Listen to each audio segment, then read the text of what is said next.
if we look at the prospects for 2024, I think that the investors are way too optimistic. Earnings growth expectations of in consensus of around 10%.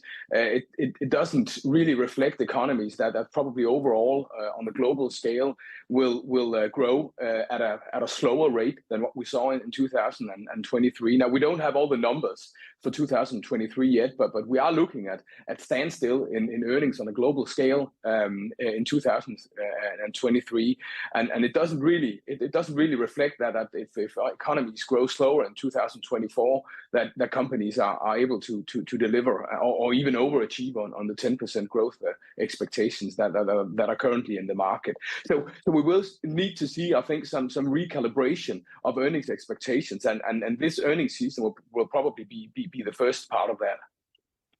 And yet, and I'll allude to the US data of yesterday. Inflation via the PCE deflator under control, growth better than expected as well.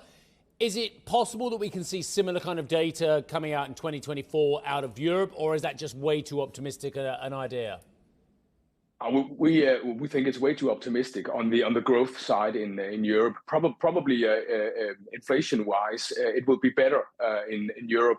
But on the growth side, we really think that Europe is in trouble in that respect, and that the overall European economy has come to a standstill with pockets of recession, really among other places in Germany, really holding the European economy back.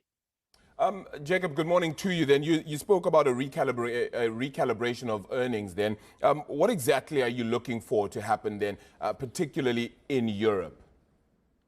Yeah, well, I think Europe is probably the more vulnerable market in this respect, because we have a highly cyclical European market, at least compared to the US.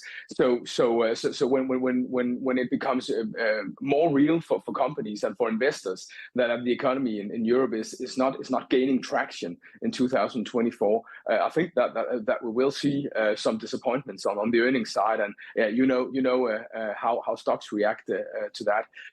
So in that respect, even though the European market is not as pricey as the US market, at least measured on the price earning, it's probably going to be the place with the worst earnings